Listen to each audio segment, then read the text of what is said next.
Hello, I'm Chuck Phillip, and welcome to another edition of Southern Home Talk. And I'm going to do an episode on 225. I've done other episodes on the local roads around here, and if you haven't seen them, probably go look at them. They're pretty interesting and goes back to about the history of these as well. But probably the one I've left out that had the most history is Highway 225. And so this road goes from Highway 31 all the way to 65, which is 20 miles, and then another 3 miles past that up to Stockton. And so this is probably the oldest road in Baldwin County. Stockton was founded in 1809, but there were communities on Highway 225 in the late 1700s. And it would make sense that this road would run like this, being close to the Tensas River. That's how they travel, is through by boat. So that's why you have all these communities up and down it. Now, my experience with this really starts back in 1967 when I started taking the bus to school. You do your very best now. I sure will, Mama. I remember the bus ride on the first day of school. And I went to Spanishville Elementary and caught the bus right out in front of my house. And I remember my first day at school as well. It was a real short trip to Spanishville Elementary. In fact, it's probably about a mile as a crow flies. So it didn't take long to get there, even with picking up other students, because the neighborhood wasn't that big either. Didn't have that many people here. And so we're fixing to take a left from Highway 31 on to 225. And if this left corner right there, back in the 60s, that was a flea market. And then that got taken down, and then material sales was put there, which is a building supply place. And they had a little clay pit down below that, and that's where they kept their lumber yard. Now, where Rouse's sits right now, that was also another larger clay pit. In fact, we would go back there and shoot there all the time. And it had a pretty good bank close to the school there. And yeah, we would shoot back there with the school back behind it, because we would do that on the weekends when no one was there. Not only that, but the bluff was high enough to block any bullets going past that. And so now just on the other side of this bluff is another neighborhood which sits between Rouse's and Spanishville Elementary School. In fact, they even have a gate where people or their kids can just walk to school straight out of the neighborhood.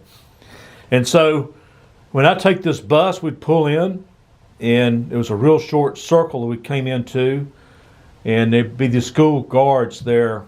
I always wanted to be one of them because they got to wear a badge and a little uniform, and they would direct us in there, and we'd get off the bus, and then at the end of the day, we'll take the bus back home, which is a real short trip.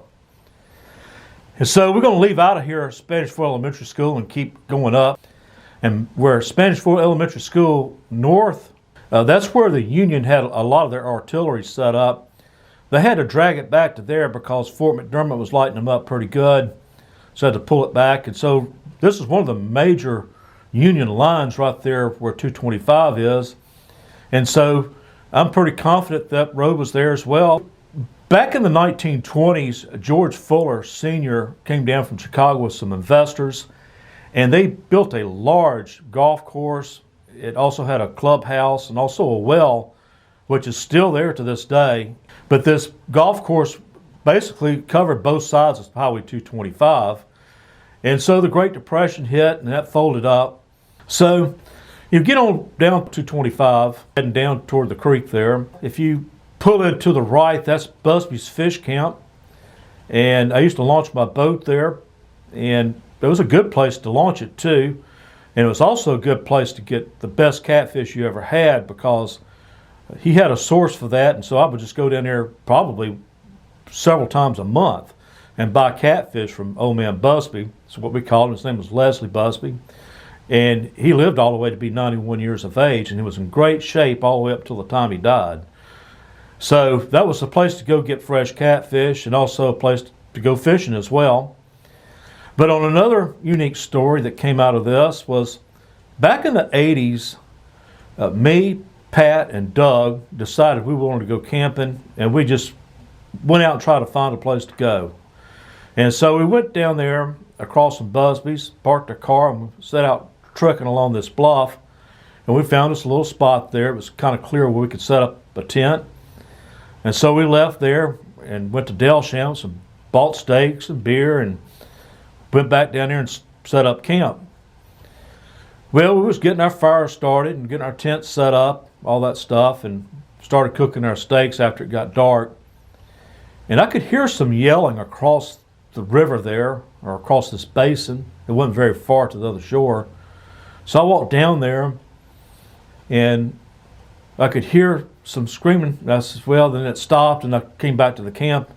They asked me what it was, so I think there's someone on the other side heckling at us. So we just didn't pay any more attention. Went back to cooking our steaks. And then it seemed like it started getting closer. So this time all three of us went down there, and we yelled back, and we could barely see a silhouette because it was no moon, it was real dark. This lady was hollering, says, help, please help. So I took off down the bank there all the way back to Busby's fish camp and got Mr. Busby and told him, says, there's someone out there yelling for help. So he got in his boat, went out there and threw a line to her and towed her back in. And she was basically poling that boat with a real long pole, so it's probably a good thing she had it. And got her back in. As it turned out, the guy that was on the boat with her was trying to crank the outboard engine and had a heart attack while doing it and slumped over the motor as well. So she had a hard time keeping him from going overboard. And as it turned out, that wasn't his wife with him on the boat. So she didn't want to stick around, too long because she was afraid his wife was going to show up down there. And what I thought was kind of ironic was she wanted to take the fish with her. So, yeah, but we tried to help this guy when we got him to shore. We put a CPR on him and all that kind of stuff, but he'd been out too long. So I guess he did enjoy that fishing trip to some degree. But, anyway, we could have gone camping there for 1,000,000 years and that would have never happened again. It was almost like an episode of The Twilight Zone. There's a lot of history all the way up to the point of this bridge here. And this bridge looks like it may have been redone around 1960, and also the road may have been widened at this point as well. And so you can see here, this is some construction going on. This photograph's taken in 1960. So we're going to continue this trip on the other side of this bridge in episode 2. And this is where it's going to really get interesting. Y'all stay tuned to that, guys. Y'all take care.